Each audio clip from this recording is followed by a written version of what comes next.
Welcome back to our monthly videos where we focus on the home lessons and how to use them with your children. Last month we centered discussions on the family. We hope you had the opportunity to reflect on the beauty and uniqueness of your family, as well as the importance of entrusting your entire family to Jesus. Regardless of your family dynamics, we encourage you to find reasons to celebrate. After all, it's the Lord who brought your family together with intentionality and purpose.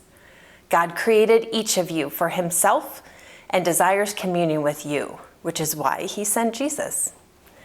This brings us to month 2, where we focus appropriately on Jesus and deepening our relationship with him.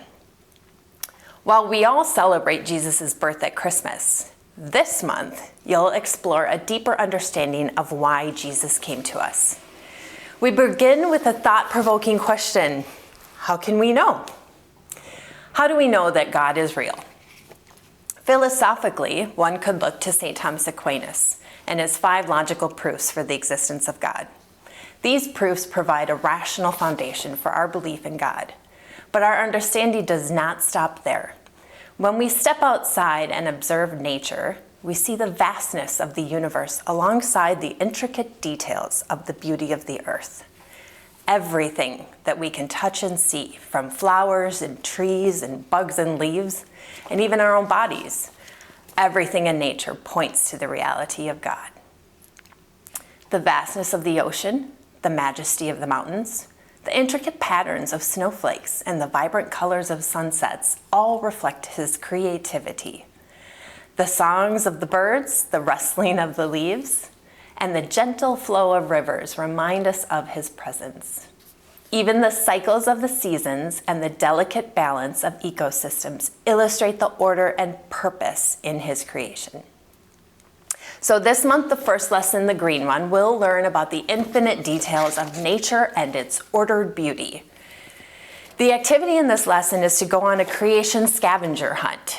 After all, it is in nature where God reveals his infinite imagination and power. There is an orderliness in nature that suggests that our Creator is also detail-oriented and trustworthy, providing us with a foundation that we can rely on. Everything God creates is interconnected. This speaks to his loving care for us. The placement of the earth, the availability of oxygen, and everything we need to survive and thrive is a testament to God's attention to detail.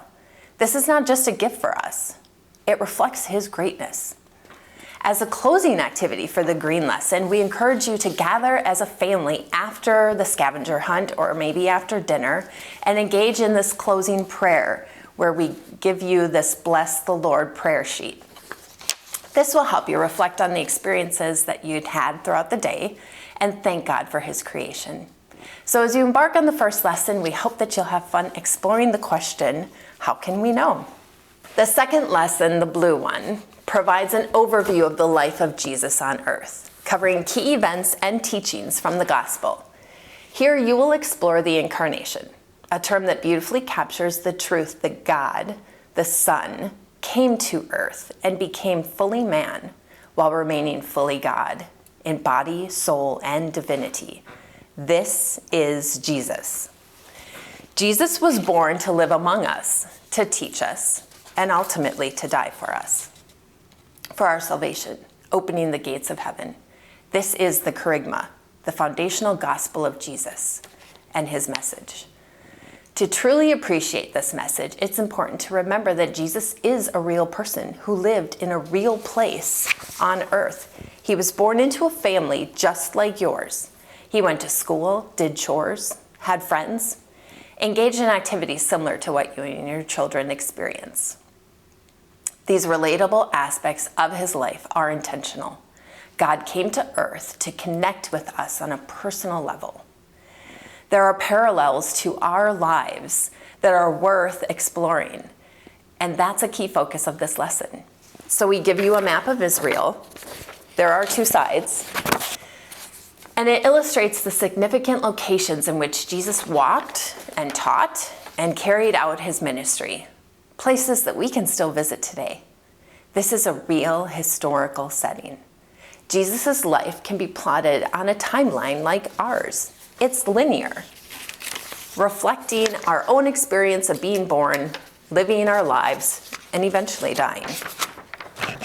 So we give you a timeline of Jesus to highlight this connection. The top portion of the timeline represents your family's life. You could put key events like when you were born, when you moved here, when you maybe started a job or began attending school. And the bottom is Jesus' timeline. It features several key highlights of Jesus' life, allowing you to see the parallels that connect your family's milestones and the linear progression of Jesus' earthly journey. The final lesson, the purple one, focuses on Jesus as the Good Shepherd. In this lesson, you'll explore the ways that Jesus introduces himself to us. For instance, if I were to introduce myself to you, I might say that I'm married to Jason. I'm Jackie's mom. I work for St. Ambrose. I'm Catholic, and I enjoy cooking. My introduction would vary depending on who I'm speaking to and the context of our meeting. Jesus did something similar, but his declarations are far more profound. He referred to himself as the light of the world, the bread of life, and perhaps most notably, the Good Shepherd. This title held tremendous significance for people in his time as they understood the role of a shepherd. It was a common and relatable profession. Throughout both the Old and New Testaments, there are numerous references to God as a shepherd, making Jesus' claim particularly remarkable. By identifying himself as the Good Shepherd, Jesus captured the attention of his audience and conveyed a powerful message. This concept remains relevant for us today because the reality is that we're all lost sheep in need of a Good Shepherd. The qualities of a Good Shepherd, caring, protective, loving, are essential traits that we spend our entire lives searching for. So in this lesson, you'll explore what Jesus meant by this title and how it relates to our lives today. For this final game, and for those of you that have younger children or maybe even older children, we have a fun and active activity planned for you. We provided some balloons for you, so we asked that you blow them up and you could draw little lamb faces or sheep faces on them if you so desire. Just be careful not to pop the balloon. And if you have a pool noodle or a spatula or a broom, something that you can kind of use to, herd the sheep with, the goal is to herd the sheep around an obstacle course that you create and into a designated pen. I recommend encouraging your children to do this gently, just as Jesus would. But you know your family best, so adapt as needed. In addition to this game, we have a second game involving sets of cards. And this is a matching game that focuses on the qualities of a Good Shepherd, supported by relevant scripture. There's also a third set of cards in the activity that you can write down ways that you see Jesus acting in your life. Reflecting on those qualities is also important. And as a bonus this month, we have an orange activity, which is the Advent activity. Advent starts at the end of the month on November 30th. And this is part of our 4 seasonal activity series that you'll receive throughout the year. Advent, Christmas, Lent, Easter. These activities, while they are optional, they will provide your family with an opportunity to deepen engagement during these significant seasons of the church's year. We hope these activities will help you prepare your hearts for the big feasts of Christmas and Easter, especially as these celebrations have become more and more secular. The activities provided in the sheet offer your family a way to put Jesus back as the focus. We encourage you to choose just 1 or 2 of the whole list that resonate with your family. They may even evolve into traditions that we discussed last month during your celebrations together. As always, please use these resources that we provide you each month, the family key takeaways as well. Remember to use them as a guide. Feel free to reach out to us with any questions that you may have, and remember that perfection is not the goal. Rather, the aim is to cultivate forward momentum with holy habits of faith. God's grace will help fill in any gaps along the way. Know that we are praying for you, and may God bless you.